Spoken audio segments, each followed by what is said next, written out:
কাল কিয়ামতের দিন যখন আল্লাহ রব্বুল আলামিনের সামনে দাঁড়াবে, সেটা হাদিসাত নয়, সেটা মুনাফিক হয়ে উঠবে।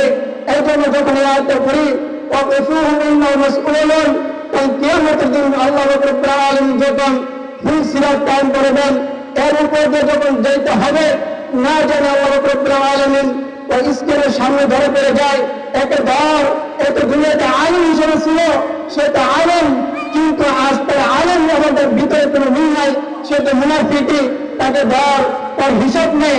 যদি আল্লাহ হিসাব নিয়ে নেয় তাহলে আর কোনো উপায় নাই, তাহলে নিশ্চয় জাহান্নামী, নিশ্চয় জাহান্নামী। এখন এটা আমার কথা না, এটা হাদিস শরীফে পাওয়া যায়। বাবুল আলমের অধ্যায় একটা হাদিস শরীফ আছে, রাসূলুল্লাহ সাল্লাল্লাহু আলাইহি ওয়াসাল্লাম বললেন, কাল কিয়ামতের দিন আল্লাহ রব্বুল আলামিন সর্বপ্রথম একজন শহীদকে জাহান্নামে নিক্ষেপ করবেন, একজন দানবীকে জাহান্নামে নিক্ষেপ করবেন, একজন আলেমকে জাহান্নামে নিক্ষেপ করবেন। আল্লাহ রব্বুল আলামিন কাল কিয়ামতের দিন একজন শহীদকে তার সামনে হাজির করা হবে। আল্লাহ রব্বুল আলামিন জিজ্ঞেস করবেন, হে শহীদ, তোমাকে আমি দুনিয়াতে অনেক নিয়ামত দান করেছিলাম, তুমি আমার নিয়ামত ভোগ করেছ, আমার নিয়ামত ভোগ করেছ, তুমি আমার এই নিয়ামত রক্ষণ করে তুমি আমার জন্য কি করেছ? ওই শহীদ বলে, আল্লাহ, আমি তোমার রাস্তায় তোমার দিনকে উঁচু করার জন্য, তোমার তালিমে পৌঁছে করার জন্য তোমার রাস্তায় আমি জিহাদ করেছি, জিহাদ করতে করতে এক পর্যায়ে আমি শহীদ হয়ে গেছি। আল্লাহ, এটাই আমি তোমাকে সন্তুষ্ট করার জন্য করছি।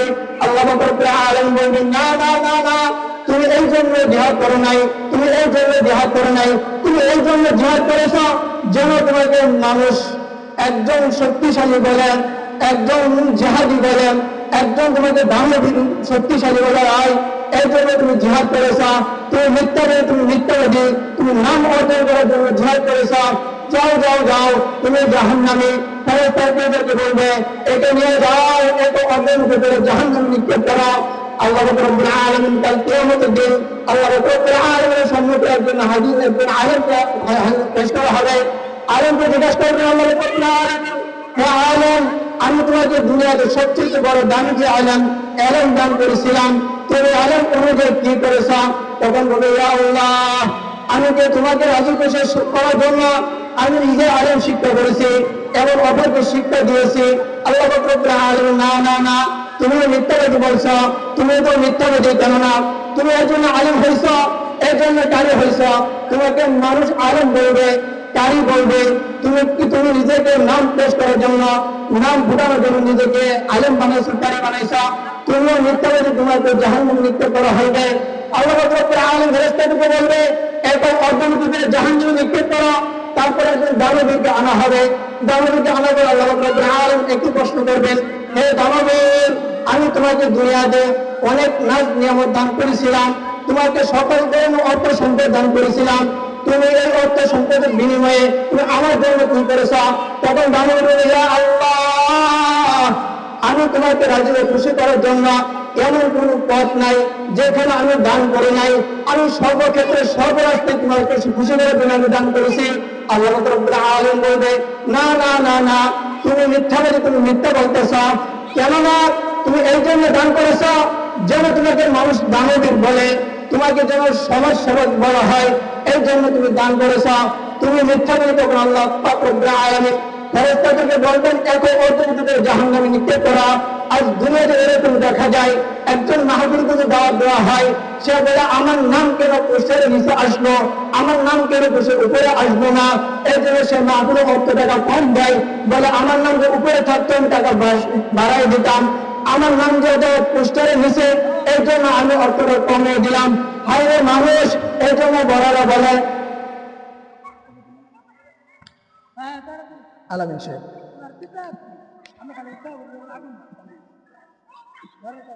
নারে তাকবীর, আল্লাহু আকবার, আল্লাহু আকবার, নারে তাকবীর।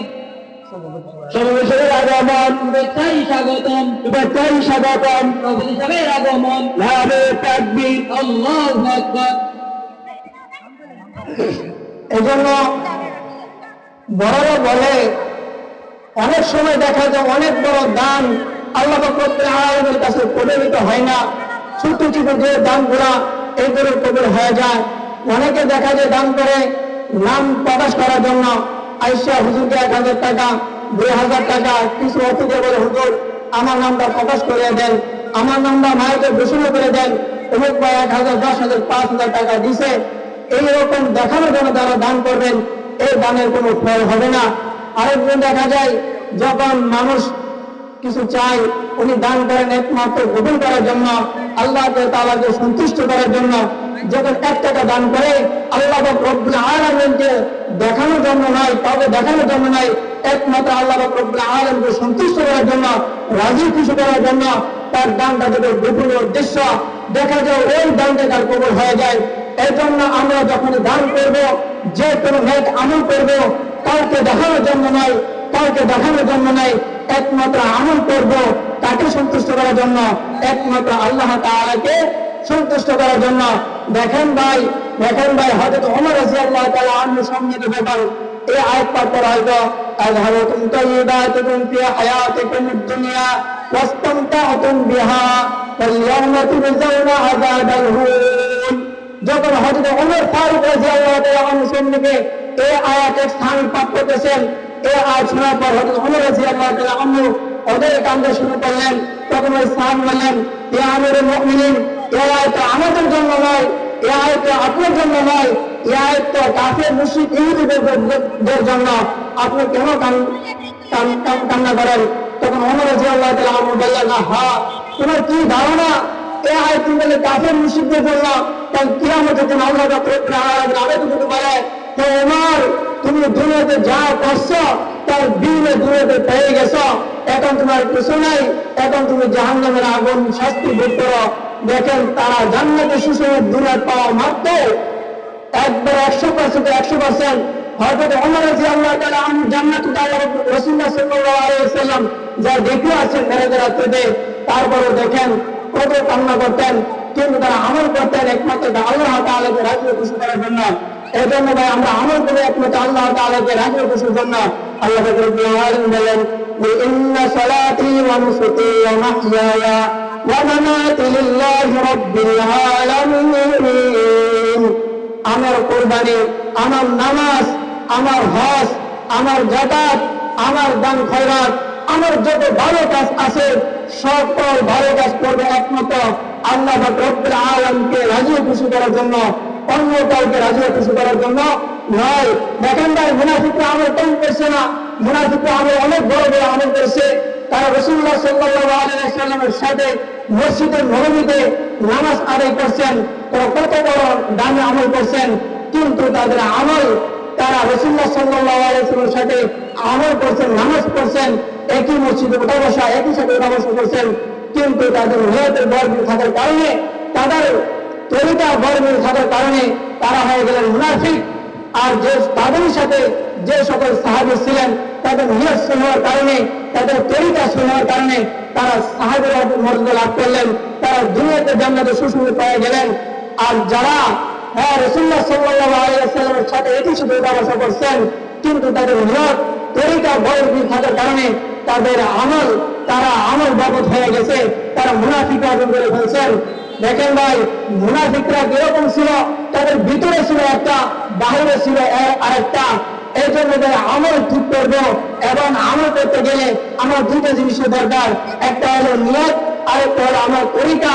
এই জন্য রাসূলুল্লাহ সাল্লাল্লাহু আলাইহি ওয়াসাল্লাম বললেন, আল্লাহ রব্বুল আলামিন তার কিয়ামতের দিন তোমার চেহারা দেখবেন না, তোমার আকৃতি দেখবেন না, তুমি কতটুকু লম্বা, কতটুকু উঁচা, তুমি কালো না সাদা, এটা আল্লাহ দেখবেন না, দেখবেন তোমার আমল।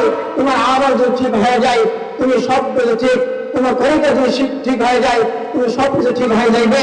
এই জন্য আল্লাহ রব্বুল আলামিন বললেন, ওয়ামা উমিরু ইল্লা লিয়াবুদুল্লাহ মুখলিসিনা লাহুদ্দিন। তোমরা একনিষ্ঠভাবে, খালিসভাবে একমাত্র আমার ইবাদত করবা, অন্য কারো ইবাদত করা যাবে না। এই জন্য আগে নিয়ত ঠিক করেন, সহি নিয়ত, যা কাজ করে একবার তো আল্লাহকে রাজি খুশি করার জন্য, অন্য কাউকে রাজি খুশি করার জন্য করা যাবে না। মুফতি শফি রহমাতুল্লাহ আলাইহি তিনি একটা উদাহরণ দিয়েছেন, তিনি এরকম উদাহরণ দিয়েছেন, একটি ব্যাগ ঘুরে তিনি একটা এক লেখছেন, এক লেখার পর এই একটার ডান পাশে জিরো বসাইছেন। এই জিরো বসার কারণে এই জিরো একের মর্যাদা 10 গুণ বাড়াই দিছে, আরেকটা জিরো বসানো দেওয়ার পর ওই জিরো আরো 10 গুণ বাড়াই দিয়েছে।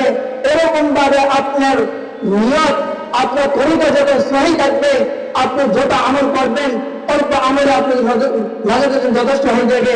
রাসূলুল্লাহ সাল্লাল্লাহু আলাইহি ওয়াসাল্লাম বললেন, আখির দীনকা ইয়াকফিকাল আমালুল কলিল, তুমি আমল অল্প করো, সহিভাবে করো, খাঁটিভাবে করো, অল্প আমল তোমার জন্য যথেষ্ট হয়ে যাবে।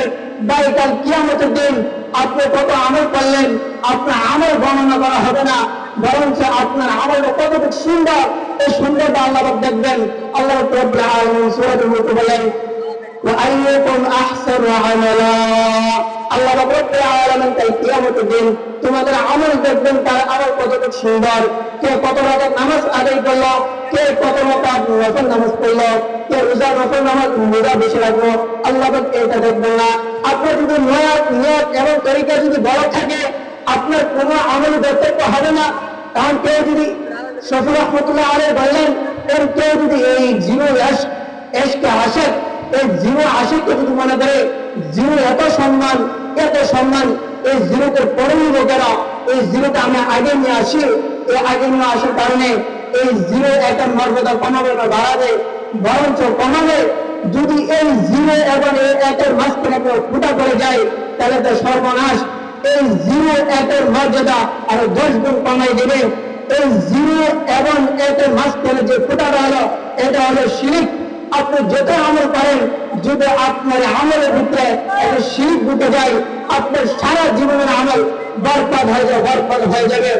যেমন মুনাফিকদের আমল, তারা তো রাসূলুল্লাহ সাল্লাল্লাহু আলাইহি ওয়াসাল্লামের সাথে একসাথে আমল করছেন, তাদের তরিকা গলত হওয়ার কারণে, তাদের নিয়ত পাক্কা সহি ছিল, কিন্তু তাদের তরিকা গলত হওয়ার কারণে তাদের আমল হয়ে গেল, বরবাদ হয়ে গেল, তারা মুনাফিক হয়ে গেলেন। অনুরূপ তাদের তরিকা নিয়ত, যাদের তরিকা গলত, নিয়ত সহি, মুনাফিকদের নিয়ত বর্বর ছিল কিন্তু তরিকা সহি ছিল। তাদের তরিকাটা ছিল রাসূলুল্লাহ সাল্লাল্লাহু আলাইহি ওয়াসাল্লামের সাথে নামাজ আদায় করছেন, একই মজলিসে একই উঠা বসা করছেন, একই সময়ে থাকছেন, কিন্তু তাদের নিয়ত বর্বর থাকার কারণে, তাদের তরিকা গলত থাকার কারণে তারা মুনাফিক হয়ে গেলেন। অনুরূপ বেদাতি আমল, তাদের নিয়ত তো সহি, তাদের তরিকা তো সহি, যে যারা আমরা যেভাবে নামাজ পড়ি তারা ওইভাবে নামাজ পড়ে, আমরা যেভাবে আমল করি তারা তো ওইভাবে আমল করে, কিন্তু তাদের তরিকা গলত হওয়ার কারণে, নিয়ত সহি হওয়ার কারণে তাদের আমলে কোনো বরকত নাই। যারা পীরের দরবারে যায়, যারা বলে বাবা আমাকে সন্তান দাও, এরা আপনি শিরক করলেন। বাবা আমার বড় অভাব, আমাকে অনেক দূর করে তাবিজ দাও, এরা আপনি শিরক করলেন। সব যে বাবার কাছে চাইলেন, যারা আপনি শিরক করলেন। আল্লাহ রাব্বুল আলামিন বলেন, লা তুশরিক বিল্লাহ, লা তুশরিক বিল্লাহ, হে আমার বান্দারা, আল্লাহর কসম তুমি শিরক করবে না। আল্লাহ রাব্বুল আলামিন সকল গুনাহ ক্ষমা করবেন, কিন্তু শিরক কখনো ক্ষমা করবেন না। অতএব আমরা আমল করবো, খুব বুঝে শুনে আমল করবো। পীর ধরেন না করি না, ভুল বুঝবেন না, আপনাকে সংশোধন করার জন্য পীর ধরেন। আমি ভুল করতে আসি, আমি মদখোর, নেশাখোর, গাঁজাখোর, এখন আমাকে কেউ বোঝাবে দিনের কথা বলবেন কেউ নাই। আপনি একজন আলেমের কাছে যান, একজন আলেমের কাছে যান, যারা বলেন হুজুর আমার ভিতরে এই ভুল যদি আছে আমাকে সংশোধন করে যান। আজ মানুষ পীরের দরবারে যায় ঠিক আছে, কিন্তু নিজের ভিতরে কি আছে এটা বলে না, খালি বলে ভালো দিকগুলো বলে, নিজের ভিতরে খারাপ দিকগুলো আছে বলে না। এই জন্য ভাই আমল করবো, একটু সতর্কের সহিত আমল করবো, আল্লাহ তাআলার সামনে দাঁড়াইতে হবে। রাসূলুল্লাহ সাল্লাল্লাহু আলাইহি ওয়াসাল্লাম হাদিসে বললেন, শোনো হে আমার উম্মতেরা, তোমরা কি করো, আমল করবা, সহিভাবে আমল করো, কখনো শিরক করো না, তোমাকে যদি আগুনে পোড়ানো হয়, তোমাকে যদি জ্বালিয়ে দেওয়া হয়, তোমাকে যদি টুকরো টুকরো করে দেওয়া হয়, তারপরে শিরক করো না। আজ আমরা প্রতিনিয়ত শিরকের ভিতরে আসি, কখনো কল্পনা করি নাই, কখনো একজন আলেমদের জানতেও চাই নাই, নিজেকে খুব বড় আলেম দাবি, নিজেকে খুব বড় দামকের দাবি। রাসূলুল্লাহ সাল্লাল্লাহু আলাইহি ওয়াসাল্লাম হাদিসে বললেন, আলাইকুম বিসুন্নতি ওয়া সুন্নতি খুলাফায়ে রাশিদিন মাহদুয়িন, আরে তোমরা আমার হেদায়েতপ্রাপ্ত সুপথপ্রাপ্ত আমার খুলাফায়ে রাশিদিনদের পথ অনুসরণ করো এবং আমার সুন্নাত অনুসরণ করো। এই আল্লাহ পাক রব্বুল আলামিন তো নবীর কথা বলছেন, সাহাবীদের কথা আল্লাহ বলছেন, নবী বলছেন। আল্লাহ পাক রব্বুল আলামিন সূরা তাওবাতে বললেন, ওয়াস-সাবিকুনা আল-আউওয়ালুনা মিনাল মুহাজিরিন ওয়াল আনসার।